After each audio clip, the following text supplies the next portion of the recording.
You are listening to Leaders and Legends, a podcast featuring some of Indiana's most fascinating men and women whose impact has shaped our state, our communities, and us. Join us as we discuss their imprint on our history. Leaders and Legends is brought to you by Veteran Strategies Incorporated, your local veteran business enterprise specializing in public relations, media relations, public outreach, crisis communications, and digital photography. My name is Robert Vane, Principal of Veteran Strategies, former Deputy Chief of Staff to Mayor Greg Ballard, and Communications Director for the Indiana Republican Party. I'm honored to be your host for our discussion. You are listening to Leaders and Legends, a podcast presented by Veteran Strategies, a local veteran public relations enterprise, and sponsored by Girl Scouts of Central Indiana, Garmong Construction, the Crowne Plaza Hotel and Grand Hall and Conference Center at Historic Union Station, and MacAllister Machinery, your friendly neighborhood Caterpillar dealer. Thank you for joining us on the Leaders and Legends podcast. Our guests today are Dave Arland, Lesa Dietrick, and Joe Slash. What do they have in common? Well, at one time or another, they worked for the incomparable Bill Hudnut, whose time as mayor spanned 16 years, and what he left as opposed to what he found is probably the greatest transformation in the history of any modern city in the United States. And we're going to talk about that, talk about his time as mayor. Joe Slash was deputy mayor from 1978 to 1989 in the Hudnut administration. Lesa Dietrick served as his executive assistant, then ran his re-elect in 1983 and in 1987.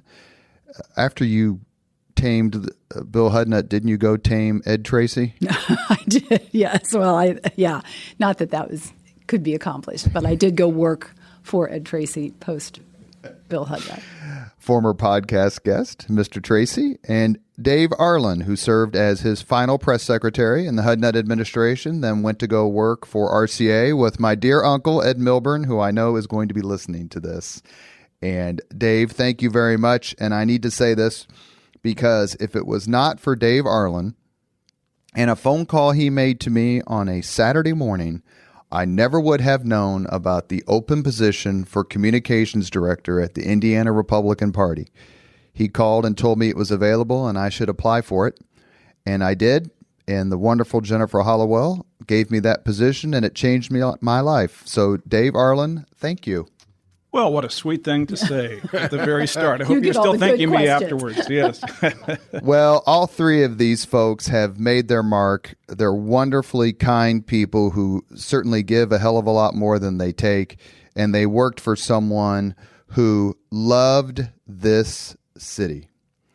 We're going to start with Deputy Mayor Slash. Joe, thank you for your time today. Thanks for inviting me. Enjoying it and looking forward to it.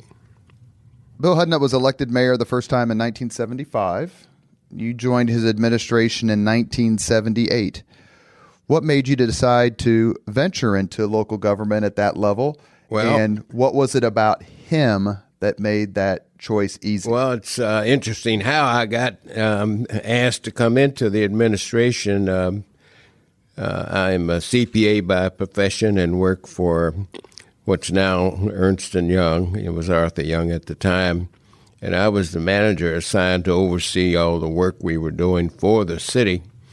And a project that had started while Mayor Lugar was in office to analyze the city's finances and help them complete the consolidation of city-county finances.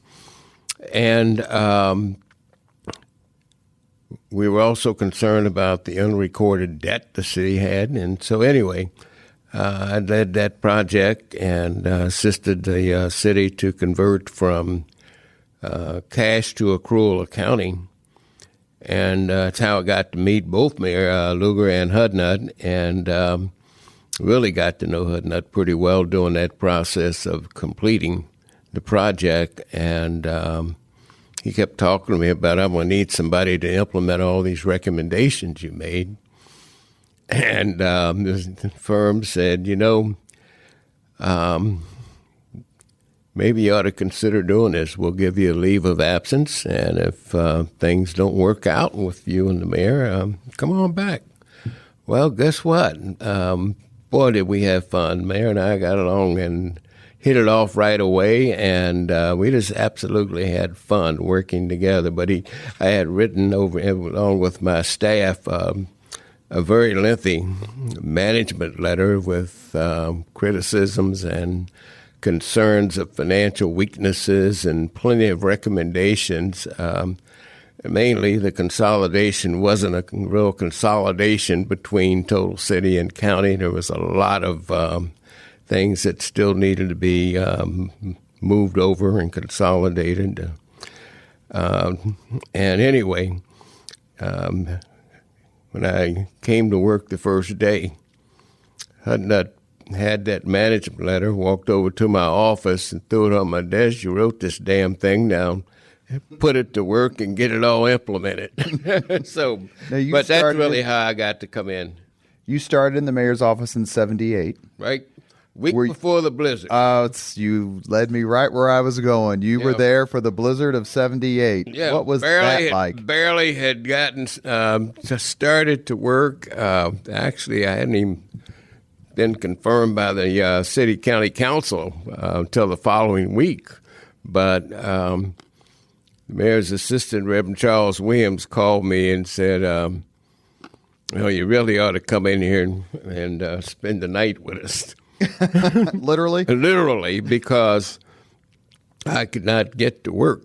But that's how bad the streets had gotten that quick. But we got down there, and it was really everybody in the line of fire. And one of the first things Frick told me was, we got to get the mayor out of here to save him from himself and let us get everything done here. That's when Frick came up with the idea of getting that hockey cap on him and get him out there on a snowplow, let him be the cheerleader for getting the city cleaned up. In the podcast we did with David Frick, we tried to give him the credit for the Racers hat that was so iconic, and when Mayor Hudnut was going around the city, and he didn't want to take credit for it. I don't recall that he did take credit for it, but he said it was a masterstroke, obviously. Yeah, and did he take credit for stealing the plane tickets? Did David Frick take credit for which? Hudnut the mayor was supposed to go out of town to a mayor's conference. I remember that. Yes. And somehow the tickets disappeared in Mr. Frick's desk. Well, that was based on the forecast coming in. It hadn't even snowed yet. That was. If Hudnut would have left, I think it would have been the day before the snow started. And, I don't know what happened to the tickets, but somehow Mayor decided he wasn't going. He better stay here and oversee the storm cleanup. Well, as someone who I think was in fourth grade at the time, it was glorious because that was the only time in my K-12 educational experience that they canceled school for 2 days in a row at one time. It's so bad that the next 2 days are canceled, and then we'll worry about it. Lesa, you joined in the mid-'80s, so Mayor Hudnut and the administration was, I think it's fair to say, riding high. What made you decide to go up to the 25th floor of the city-county building and work for Bill Hudnut? Well, I actually went to the 25th floor after a stint as campaign manager for his reelect. So I came off, and I'm not from Indianapolis. So I'm from Pennsylvania and made my way to Indianapolis because of love, and did a 4-year stint in West Lafayette, Boiler Up. And I was, in fact, in college during the blizzard, and they canceled class, which was almost unheard of. In canceling college classes. So I went to work on the campaign as a campaign manager for Bill's third race as doing the reelect. And it was great. It was a wonderful time to be campaigning. He He loved being out on the campaign trail. He was on top of his popularity. He was very popular. He had a great story to tell. He loved meeting people. Here's someone who probably could have literally sat at his desk on the 25th floor, not gone out, and still gotten reelected. I mean, I don't believe I did anything except just help push the papers out to the voters. But he loved being on the campaign trail. He ran like he was one vote behind every single election, and it was just terrific. In 1975, he wins his first term in a pretty close race with Bob Welch, who was a very well-known executive here in Indianapolis. His subsequent victories were much larger, Mayor Hudnut's. One of the things we learned in a previous podcast, this one with Mark Miles, I believe he ran the 1979 campaign. So what did Mr. Miles pass on to you in terms of this is how you handle him, this is what he's good at, this is what's important to him? Anything? And also know that not only did we have the mayor's race, we also had the council races as well. And so I believe it was the Mark Miles-David Brooks duo who ran the Hudnut reelect in the council races. So very, two really connection. The connection. Two really great polls. Mark's point was, he's a great campaigner. Put him out there. Let him go do what he does best, and work as hard as you possibly can in the background to make sure that the Bill Hudnut story gets told out there. And as Joe said, he was riding high on popularity. The city was really growing. Bill Hudnut was a risk taker with a vision and had great people around him. You ran his campaign in 1987, and we're going to get back to risk taking here in a little bit. You ran his campaign in 1987, in November of 1987. That was the year that Indianapolis hosted the Pan Am Games. And one of the things that's come out in previous Leaders and Legends podcast is how important the Pan Am Games were to showcase Indianapolis to the world. What was it like to run a campaign at that time coming off the Pan Am Games? Well, we used the Pan Am Games in a couple of our spots, in our reelect spots. And in fact, it was an irony that Bill had so much going on with the Pan Am Games that we had to remind people he does have a re-election race to run, and he's got to get out and talk about that. But you had him out every day talking about the Pan Am Games, and then it was like, oh, by the way, we do have to go out here and campaign because run the city and run the city. So, but he loved all that, and I remember I had the great opportunity to be amigo. He was speaking at an event in Ohio about the Pan Am Games. He was trying to drum up business to bring folks over to enjoy the games. And then there was a political event just across the border back in Indiana, and they needed somebody to be amigo. And they're like, well, if you're going to go with him to this political event, would you mind wearing the costume? And I'm like, oh, sure, that's a great idea. The mascot. Oh my God, 87. it was terrible. Yes, and God, that thing smelled, and well, who was in it before you? God only knows. I mean, there were people, and it was hot, and it was whatever. So I learned that I did not want to be a mascot for ever again. But Pan Am Games were terrific, and it did. It showcased the city to the world, and he loved that. And he got to go around and speak around the state about that at political events. And by the time you had the Colts and the Pan Am Games and all that rolled into one, people loved hearing about what was going on in Indianapolis. Dave Arland, you, as I recall, left WIBC. Is this correct? To come to the administration? My mother said, oh, my God, you're going into politics. And I said, yeah, well, but you weren't the first to leave IBC. Tom Henry, we took him true. too. That's true. That was a great recruiting ground for us. We got John Bartholomew from IBC when we started the Ballard administration. So there's got to be one spot in local media where you can recruit Republicans. I mean, come on. Well, there's a wonderful story. I work for Fred Heckman, and Fred was on vacation when the mayor decided to hire me. So Fred was up in the wilds of Canada somewhere, nowhere near a phone. But Bill Hudnut found the bait shop phone number, or Lynn Druding did, or somebody did. Somebody did. And got Fred on the phone when he came in to get worms and to get bait one day. And he wanted to get Fred's permission to hire me. He didn't want to honk off, the number one radio news guy in the state, arguably. So he got that permission, and I joined the team in 1988. So, and what made you decide to make that move? I mean, radio in the late 80s is a little bit different than radio in 2019 or 2020.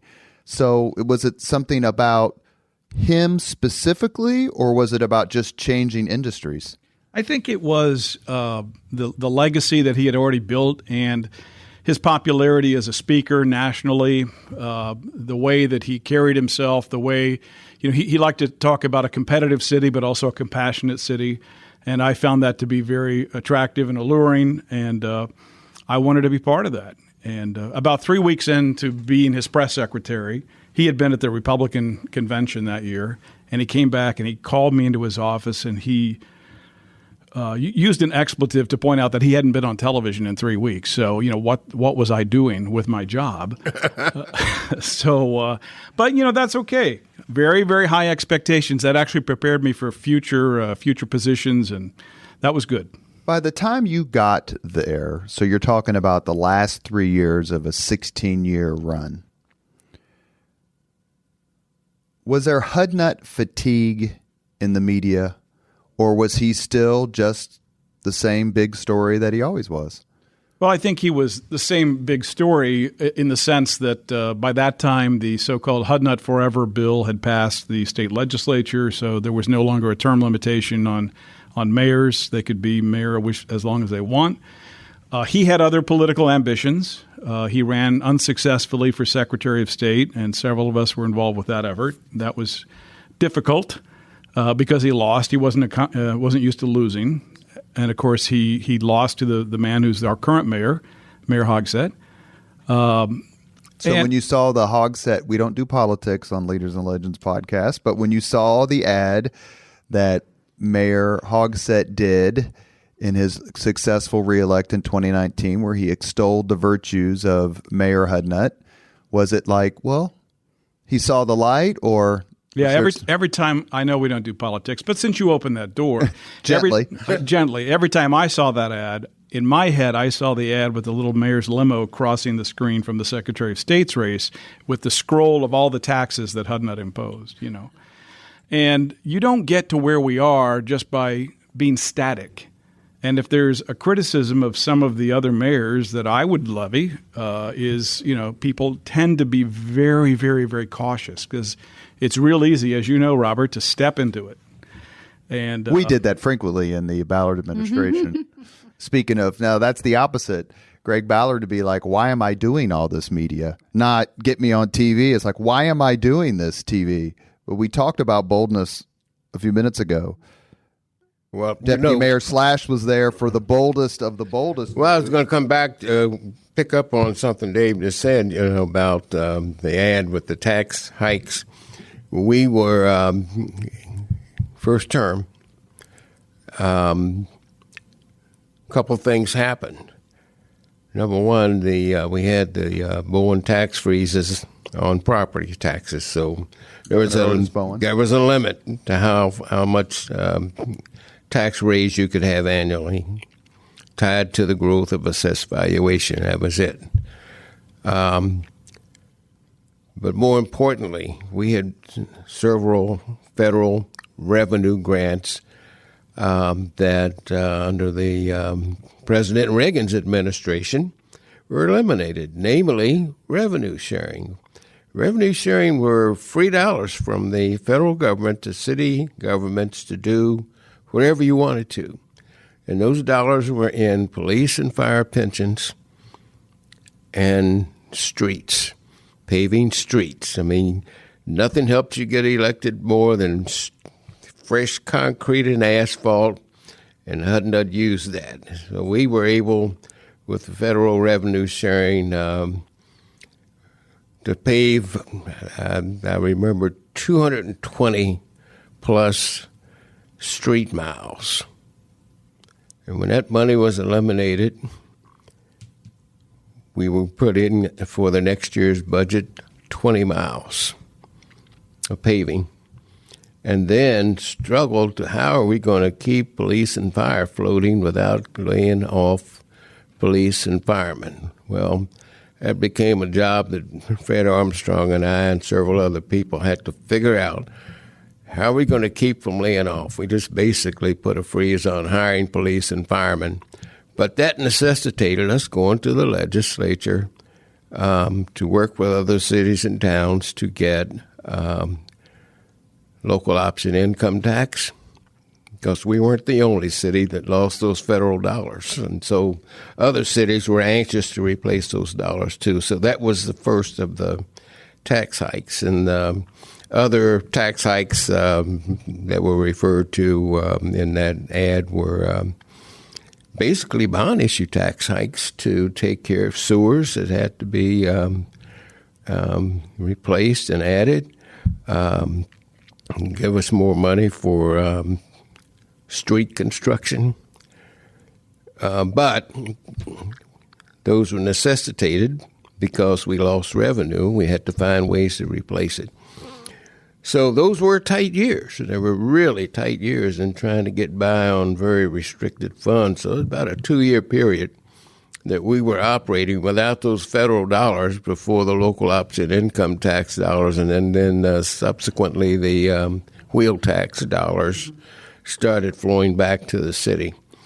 And we managed to get through that. We sold it to the public. And people could see the improvements, and we moved on. You are listening to Leaders and Legends, a podcast presented by Veteran Strategies, a local veteran public relations enterprise, and sponsored by Girl Scouts of Central Indiana, Garmong Construction, the Crowne Plaza Hotel and Grand Hall and Conference Center at Historic Union Station, and MacAllister Machinery, your friendly neighborhood Caterpillar dealer. Since I just mentioned his name,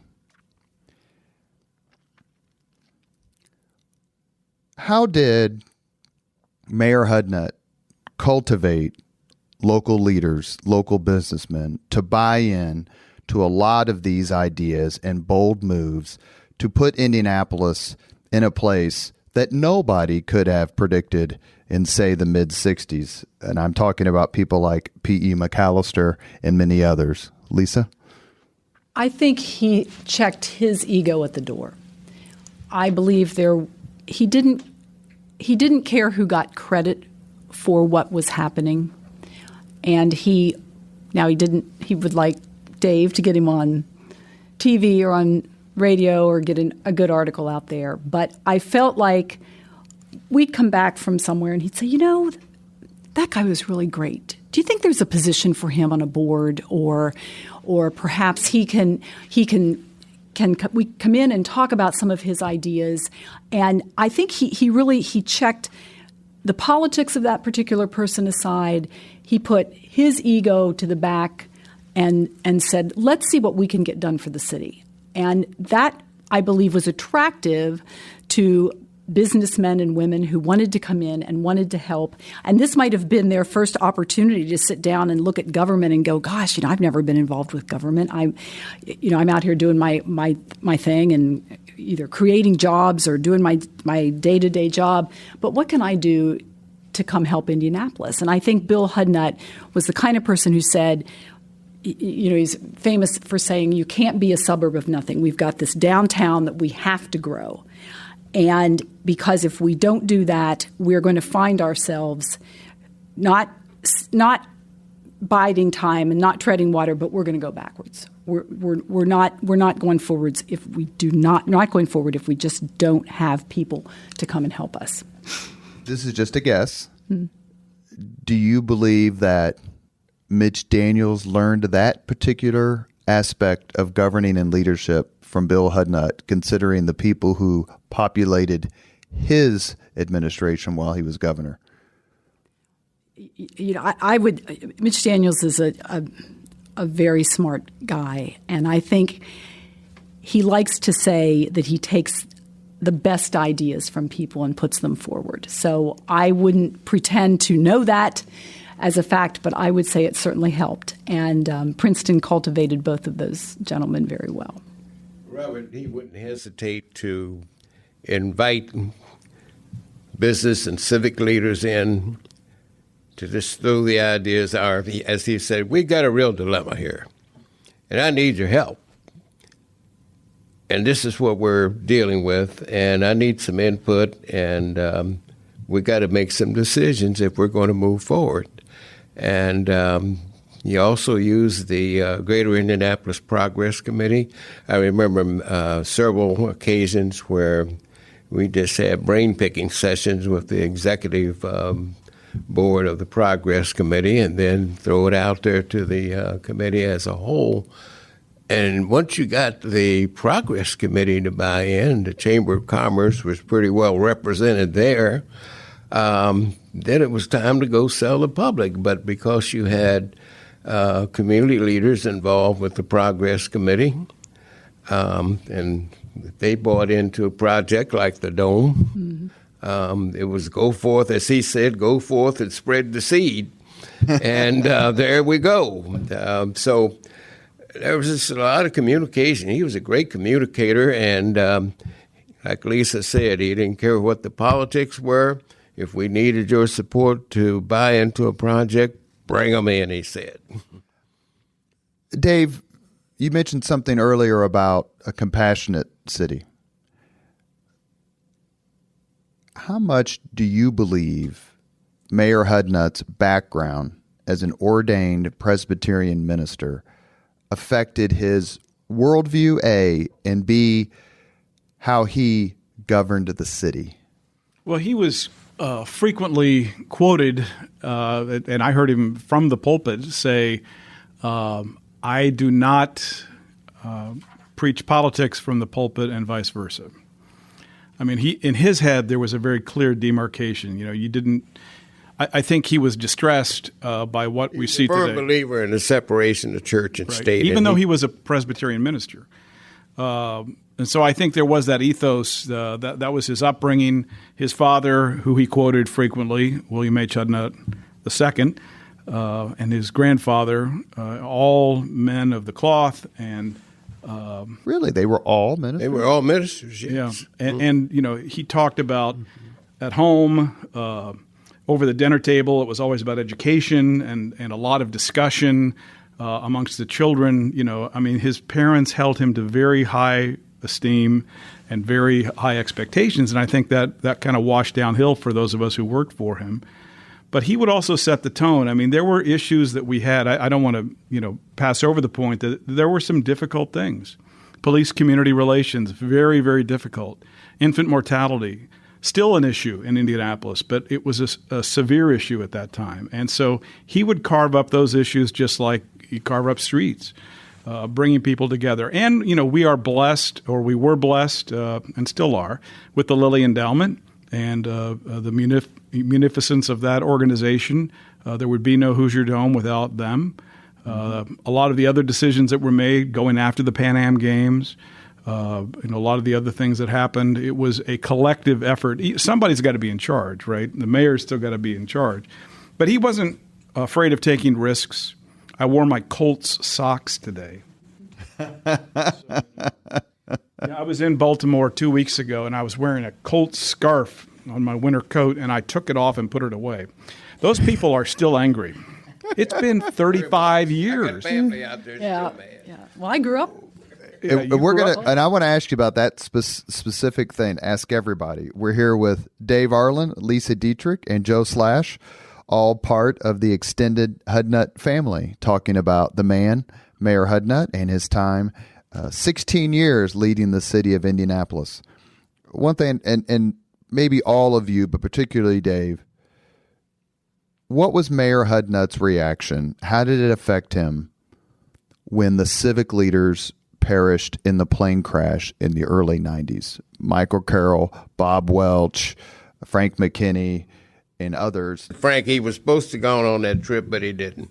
Yeah, it was he was. Michael Carroll was his deputy mayor. Welch was his opponent in '75, but they We're all working together to make the city that much better. And they were headed to Ameriflora, which was a big floral event in Columbus, Ohio, and there was a tragic accident. I don't think they got out of Indiana, as I recall. They never did did. Far from the airport. Right. Yeah. I think that was after Hudnut's term. It was because I actually remember I was at an event where he was speaking and he made that announcement. That was. I know I had left the administration before that happened. John Wheelover. Yeah, that's a very tough thing. I mean, I would look at that as an example. Here are a group of civic leaders.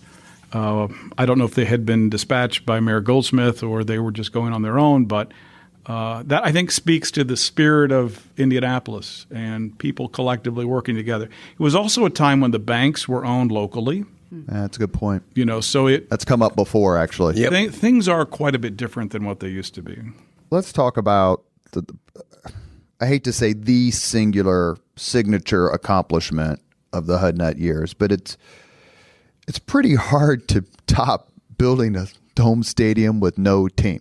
I mean, that would seem to be the rock, paper, and scissors of taking a chance and taking a risk. So, Robert, Deputy Mayor Slack, tell you were there. Conversations that were held leading up to making that decision, and the decision to go forward was made at the mayor's house, meeting with leaders of the city council, leaders of the Chamber of Commerce, and a few other civic leaders. And I remember while we were having this conversation and the risks we would be taking, the mayor leaning over to me and said, Slash, if this doesn't work, we're going to both be looking for a new place to live. But people bought into it. And here again, he went with that great sales pitch to the community. And this is what we need to do. We've got to expand the convention center in order to bring in more business. And, oh, by the way, we've got a way to build a stadium along with it for future activities. Which could have been football and could have been baseball. Yeah, because Bob Welch wanted to own the baseball team. Well, he wanted to own a professional sports team. He wanted to own the sports team. But P. MacAllister told me that Mayor Hudnut built that stadium knowing the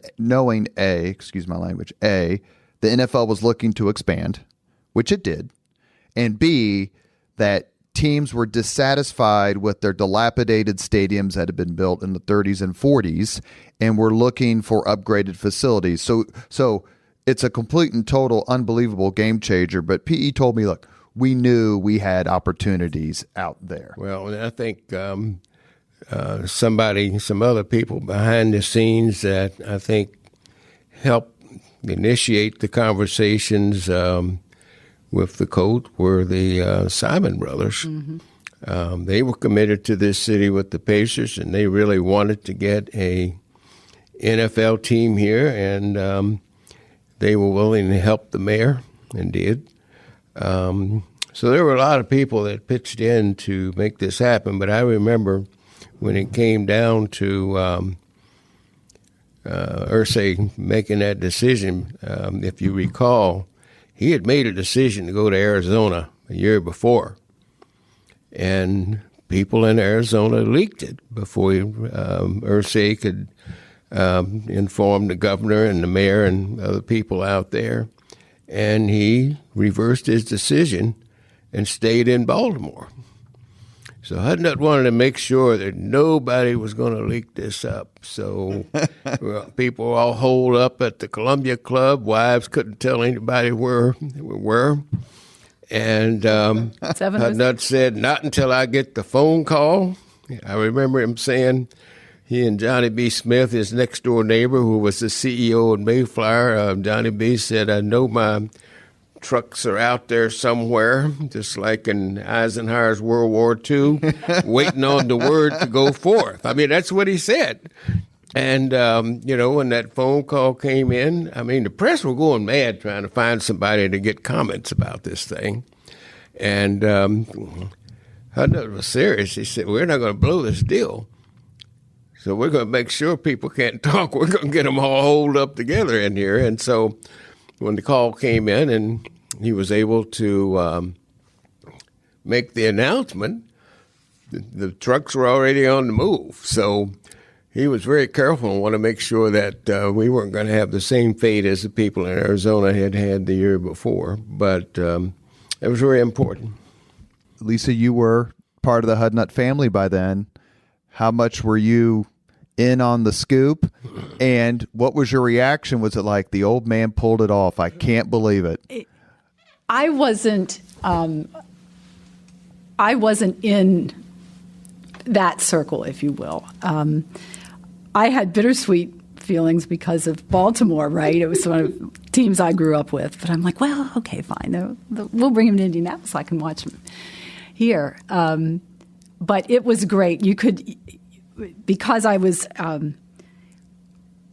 because I've been around the mayor a long time, and I could tell it was such a watershed event for the city, but it was a watershed event for Bill Hudnut. And I think he was so excited that a gamble like this magnitude really paid off, and that when you just think of everything that accomplishment has done for the city, even today. And I jumping ahead to when the Super Bowl was here, and Bill came into town, and I jumped into kind of the former staff member role, and which we all can't help. Yep, yeah, once an advance man, always an advance man, and so he and Bev were going to go over on Georgia Street, and they were going to go ride the one of the zip line, and so I said, "Well, I'll get you over there," and it took an hour to go, literally a block, and people stopped. Of course, it helps when you're tall, right? He's about 6'6". Yeah. Can't hide in a crowd. 6'5", 6'17", as he used to say. But and the weather was cooperating, right? So you had lots of people out there, but it took him an hour to go a block, and people just stopped him. And he said, we got over there, and he goes, I really thought people had forgotten me. And I'm like, oh my gosh. I said, especially here you are at the Super Bowl. There wouldn't be a Super Bowl here if the Indianapolis Colts hadn't come to town. And I think I look at that particular moment, and then when he came back for the dedication of the Hudnut Commons, and he went on the field, and they introduced him to the crowd, and he got an ovation. He said, well, I just, it's been such a long time, I just thought people might have forgotten me. And I'm like, well, they sitting in this building, they sure as heck don't forget I think role. People might forget other mayors, but they're not going to forget him. I think that's right, Joe. Spangle, can I tell I could tell that Allison Millington story without shedding a tear? Doubtful. So in the podcast we did with Allison Millington, who was running the Super Bowl committee, and obviously she and her staff completely knocked it out of the park, as Allison does everything. She told the story about leaving the Super Bowl headquarters, which was on South Street, and walking to the Super Bowl village. And she said, as I was walking to the village, I saw a tall man in the crowd and realized that it was former Mayor Hudnut. And she said, I went up to him to say hello. And she said, as I got closer, I noticed he was crying. And her response was, Mayor, are you okay? And he said something to the effect of, this is what it was all about. Mm-hmm. This is why we did all the things that we did. One of the things that Mayor Hudnut exuded as much as anything, and Dave, I want to ask you about this, is just the incredible pride as to where Indianapolis was. Not that he didn't get left a pretty nice city by the previous mayor, Richard Lugar. But when it came to the end of his term and he looked back, and you were there, Dave, what were his thoughts? What did he talk to you about when you drove with him? Or, we're the press guys, right? So we're always in the car with him as they're going from place to place. What did he say? How did he reflect? He was concerned about his legacy and that it not be railroaded by future mayors, and that it would be obvious, who did what. I ran across some papers this morning. I was digging through in my basement, and I found a book proposal that he had put together with a professor who's still at IUPUI. And Bill had made very, detailed notes about the chapters, and Lesa, I think, was involved in this project. Frankly, I'd forgotten about it. And then at the very last line is, how will Dave do it? Meaning, how will I write the book? So I think he wrote two books after Minister Mayor, which was written while he was mayor. So sure, he was concerned about his legacy, and he talked about that in the car. He worried a little bit about what was next. What do you do after you're this super popular mayor and you've elected on your own not to run again? He felt it was time for somebody else to take over. And did you get a sense it would be Goldsmith? Stephen Goldsmith, oh, yeah. Marion County prosecutor, ran for mayor in 91. Of course, yes. And there was no love lost between the two of them until late in his life. Both sides, I think, came together and kind of laid down their arms, so to speak. And kudos to Mayor Goldsmith for that, because that meant a lot, I think, to Mayor Bill. And Bill left Indianapolis, went to Chicago for a period, and then on out to Washington, D.C. to be part of the Urban Land Institute. He was mayor of Bethesda, Maryland. Most people don't know that because he got elected to the city council, and in that particular community, or Chevy Chase, not Bethesda, right next to Bethesda. Yeah. They rotate the mayorship, so he actually got to be mayor again. Now, admittedly, it wasn't a big city, but I think he and Bev enjoyed that.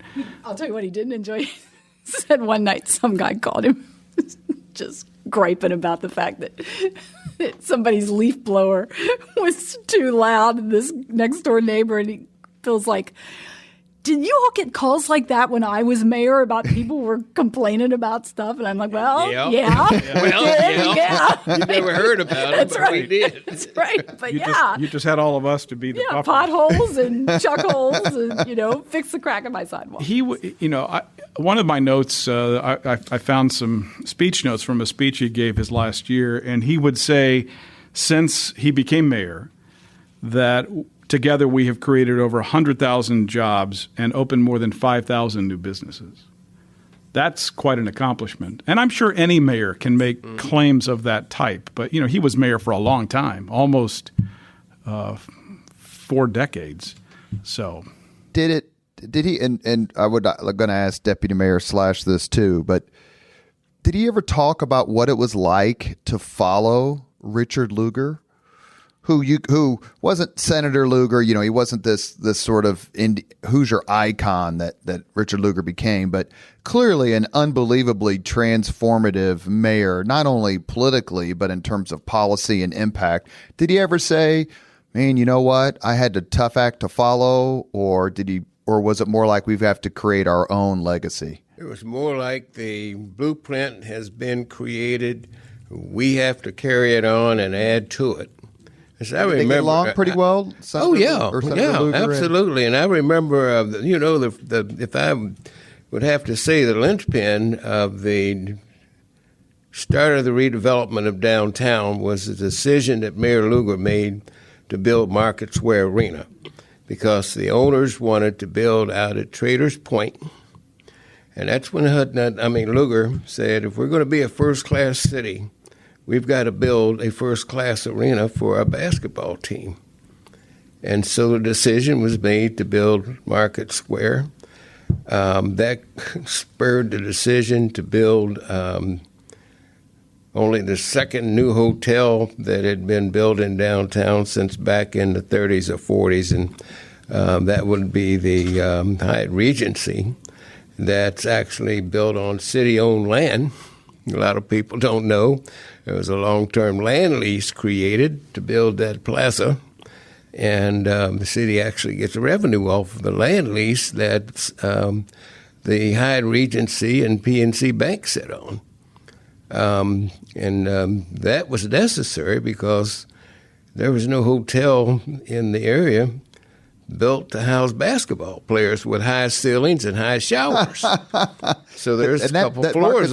Market Square Arena story has come up multiple times. Bill Benner, like that is a huge catalyst. Yeah, so basically, Hudnut said, the blueprint's laid out here. We've got to build on it. And there was some building, yeah, which he convinced. The One America building. Yeah, because they wanted to build up. Yeah, they wanted to build out of downtown, and right. That took some work. I know Frick was very involved in buying out the properties that were along this block of Indiana Avenue that came all the way down into Capitol at the time. I mean, Illinois at the time. But he was very involved in piecing together the land deals to make this possible. Because I remembered one of the conversations involved in who's going to pay for all this utility relocation, and it was kind of quite a complicated matter to get all this piece together to make this building happen for, it was AUL at the time. But it happened, and here we are. I was really struck before we started recording today, Robert. Joe and I were looking out across the circle. We're 30 floors in the air looking down on Monument Circle, and I was struck by two things. One, the amount of housing downtown now. At a time when, just before Hudnut became a congressman, the JCs were hired to shoot pigeons downtown. I lived here. I remember that. Yeah. I mean, that's crazy, but that's what that was downtown Indianapolis. And frankly, there was no one here. There was no one here. Well, it was a real chicken and egg conversation about getting housing. And I remember Richard Blankenbaker was our public safety director at that time. The developers didn't want to commit to housing. There was no grocery store anywhere else to shop downtown. And Richard Blankenbaker was the person that got Joe O'Malley committed. If we put this building project together, just take the old Sears store and make it suitable for a grocery store, he committed to put a store downtown. And that's when developers made the first commitments to build condos that are just north of there or by the English building. I forget the name of the project. Mm-hmm. Yeah. One thing and that became that was the linchpin to the housing and shopping downtown. One particular event, and Deputy Mayor Slash would have been there, I believe, because I couldn't find the date. But as a kid, I remember it because it was such amazing TV, and that is when the police officers pulled all their cars downtown, turned on the sirens and the lights, and threw all their keys in a bucket and told the mayor to give it the Hudnut hook. Now, the Hudnut hook was made famous. I remember this as a kid when he was talking about picking up litter and picking up trash, and he did a hook shot, which was much more popular back in the NBA and ABA of the 70s than it is today. But it was a very famous commercial, had a lot of impact, and the police department, the police officers used it against him when they basically struck for better benefits and pay. Did he ever talk about that? They wanted to keep their take-home cars. Yeah, that was the issue. They wanted all this other money and then to keep their take-home cars, and that's what made them turn the cars around and park them. And I think he was out of town for that, was he not? Yeah. Yeah. It was either a National League of Cities or a Conference of Mayors meeting, one of the two. And the reason I'm bringing that up in particular is to ask a question, related question. What's the angriest you ever saw Bill Hudnut? Dave, you first. Gosh. Oh, my. His background in the theological seminary must have been helpful here. Yeah. I think it wasn't angry so much as frustrated. A lot of the things that we dealt with are just vexing problems that are frustrating. And we had a couple of police action shootings that were just ripping the community apart. And it wasn't Warburg killing. Michael Taylor incident. I was there then, yeah. And that was very difficult. It was hard on him. It was hard on us. Nobody wants to carry that on their shoulders. Let me tell you the extent. Richard Blankenbaker was public safety director during that period, and, the frustration on Hudnut's part. And Richard obviously was having some medical issues, and I tried to get him to go home. And he wanted to get a briefing from the chief because this city was about to come unglued. And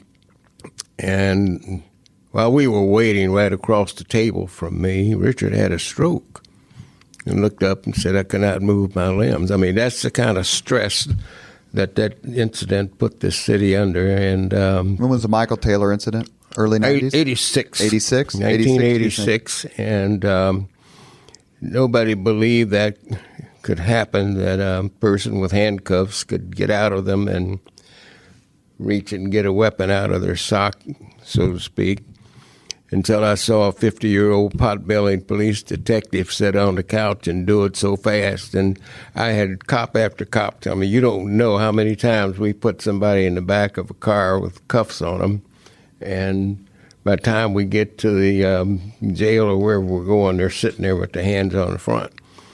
And ironically, in Memphis, Tennessee, that same week, there was a very similar incident that we found out about. And I never saw Hudnut as frustrated as he was during that period of time. I mean, why can't the cops find a weapon on somebody, And that's when we made a decision. We got to get magnetometers to put people through when they're being arrested. No excuse for not finding a weapon on somebody. And that was one of the most frustrating times I've seen Hudnut. I mean, he was just not, as you say, not angry, but just, why can't we get it across the cops that we can't have this happen? Did it matter to him to be seen as a gentle person in public and then come back to the office and let it go? Oh, sure. Yeah. I have a friend who used to tell me when he found out I went to work for the mayor, he said, well, Hudnut wrote that book, Minister Mayor. He said, you'll probably want to write another book called Minister My Ass, He's human. Of course he got frustrated. I mean, I'm sure Mayor Ballard got frustrated too. Same with Mayor Hogsett, I'm sure. Was it because, let me ask a quick question, because one of the things that Mayor Ballard got frustrated about, and we're going to ask Lesa about political anger and frustration, because I think that's where public officials feel like they can't control it as much. But Mayor Ballard would come back and see if there's a parallel to Mayor Hudnut. Mayor Ballard would come back and be frustrated that people didn't get it. Like, this is what I'm trying to do. It's the best thing for the city. Why doesn't person X, Y, or Z just understand that this is the best thing for the city? That was where Mayor Ballard would get torqued. I'm going to turn your question on its ear and tell a humorous story, a short one. We were at a National League of Cities meeting in Savannah, Georgia, and we keep bringing up these national organizations because Hudnut was a Republican in a land of Democrat city officials. I mean, it's sort of a fish out of water, so he was always tapped for all these things. President Reagan was supposed to come speak to said group, and Reagan said, I'm not coming. And so a New York Times reporter, unbeknownst to me, called Hudnut directly and wanted to comment. And the mayor said, well, I guess the president doesn't care about the nation's cities, which ended up in remember that. In the New York Times. I remember reading about that, yeah. And I got Lee Atwater on the phone to me from a payphone screaming. I mean, I've never heard language like that from somebody. And that was just Hudnut's, jabbing a Republican to say, hey, wait a minute, there are Republicans out here. You can't just do that. You can't just not show up when you said you were going to come. So, and did Mayor Hudnut recant or repent? Of course not. He reveled in that skewer. That's when he dumps it off on deputy mayors. That's right. He said the initials DM stand for dumping manure. We're here on the Leaders and Legends podcast with Dave Arland, Lesa Dietrick, and Joe Slash, all part of the extended Hudnut family.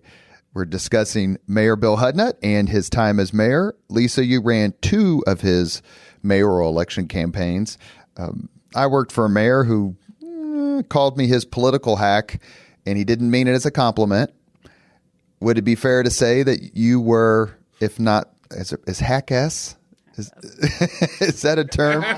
Did you enjoy being part of the political world involving Mayor Hudnut? I mean, these elections weren't tough, but still, how did he campaign? Dave said earlier he liked to be out and among the people. You said the same thing. But was it tough to deal with him politically? Well, for me personally, no, not tough to deal with him politically because he loved campaigning. He never really stopped campaigning. For him, it was, I'm going out today. Who can I see? Who can I touch? Who can I maybe change this person's mind? You know, he liked to zero in on the person down there who looked like they were the naysayer, who didn't really want to talk to the mayor because they might be mad at the mayor. And he would just go right at it and say, hey, I'm Bill Hudnut. How are you? You know, what's on your mind? And if somebody laid into him, he'd sit there and he'd listen. And then he'd typically come back to the office and the campaign and tell people, and you go fix this. But you asked about seeing him mad. And in politics, oftentimes a politician or a candidate gets mad at themselves, particularly if they say something wrong. In this case, I believe at least these two gentlemen will remember the University of Tennessee issue where Bill Hudnut cruised into victory. In which year? I believe it was 83. I believe it was the 83. Might have been 87. It could have been 87. You know what? I can't remember. This incident's foreign to me. I don't know what you're talking about. Oh, okay. Oh, it's a great one. It's better than fucking out the President of the United States. Yeah, and so Bill Hudnut's going to cruise to victory, and I'm at campaign headquarters, which is also with Marion County Republican headquarters, and a call comes in. And they're asking the reporter on the line asks if to speak with me, and the person who answers the phone says, I'm not sure if she's here. And I'm standing right next to the phone. And they said, let me find her and I'll call you back. I'll have her call you back. And they hung up and I said, well, who was that? And they said, well, it was a reporter. And it just sounded like he had some very pressing thing he needed to ask you. And I wanted to make sure that we had checked it out. And I'm like, well, I don't know what that might be. And it was the fact that Bill Hudnut, unbeknownst to anyone, had applied to be the president of the University of Tennessee. And because in the middle of a re-elect? In the middle of a re-elect. And with just weeks to go. Literally with just weeks to go, way ahead in the polls, and University of Tennessee, it's public. Was it 87? Public. It's a public university. And so it's a public record. And what had happened is someone down in Knoxville or wherever had found his application in handwritten, mind you, application in the files, and had called up to the Indianapolis Star to say, do you know that your mayor has applied for this? And that person called and asked for me. And thank goodness I didn't get that phone call. Because what? I mean, what would you have said? Like, are you crazy? That can't be right. I can't think of another term to use. And so very quickly after that, it broke. And he was very concerned about losing the election. He was sincerely concerned that he was going to lose. Yeah, because in 87, his re-elect number dipped. The percentage, I think, was the lowest since 75, I think. Well, right. He thought he could have gotten beat, and it's your you're going into your fourth term. There's some stuff, right? You have a record, good and sometimes bad. People are complaining about you didn't pave my street or whatever. Sure. And so, did he pull his name out? He did, and he was concerned after that Michael Taylor went on incident. TV, looked straight at the camera, and said, "I want to be your mayor." And so it turned, and things were fine. I can tell you, being in the same room when John Sweezy, the Republican chairman, was talking to Bill Hudnut about what he had just done, was an eye opener for me. Okay, so let's turn the question around. Let me play Dave Arland. What's the angriest you've ever been, Lesa, or did I just hear it? I think you just heard it. At Bill Hudnut. I mean, did you? I think you just heard it. You say, we're no longer staffer and mayor here. We're Right. Now, because now what we've done is we've taken the opportunity for you to get reelected for your fourth term, and now it is in question, right? Good news is we have money in the bank, and he went on TV, and it gave him the opportunity to look in the camera and talk about why he loved being mayor. But he was concerned, and but John Sweezy, the two of them, I think they were screaming at each other. Good for John Sweezy. And I was in the military. I was in New Right. Mexico, so I didn't know that story. Yep. Dave, I want to ask you a quick question, and then we're going to close up the podcast here in a minute. I meant to ask this earlier when you talk about Hudnut being involved in all these organizations with cities. Yes.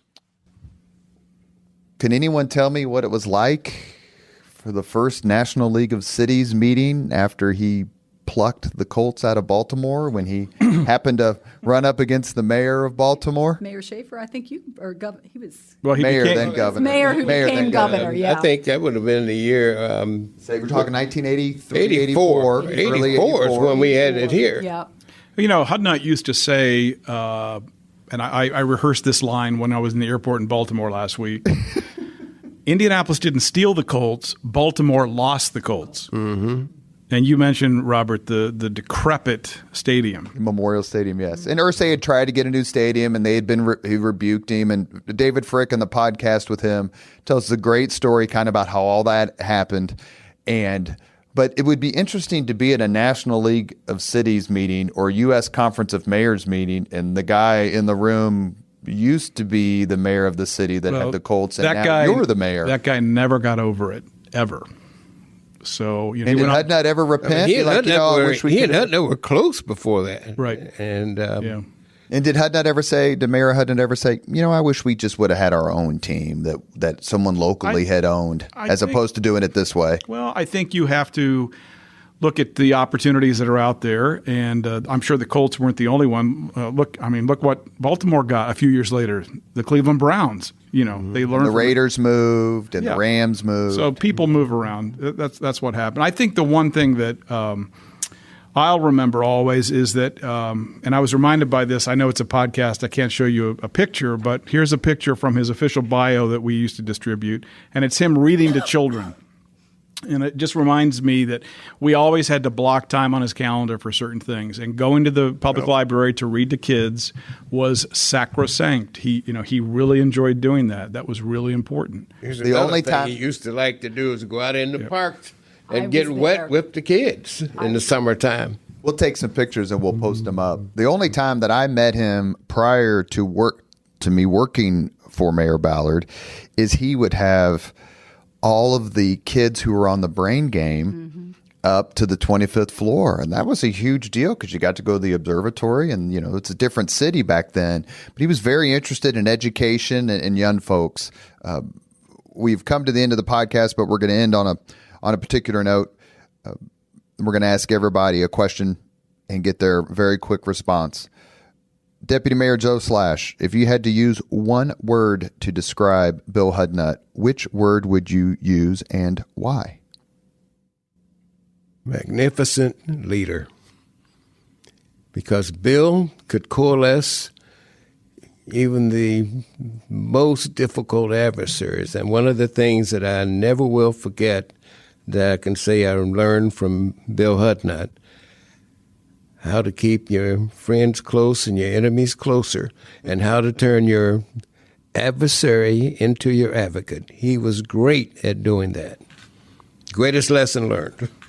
Lesa, which word would you use and why? Caring.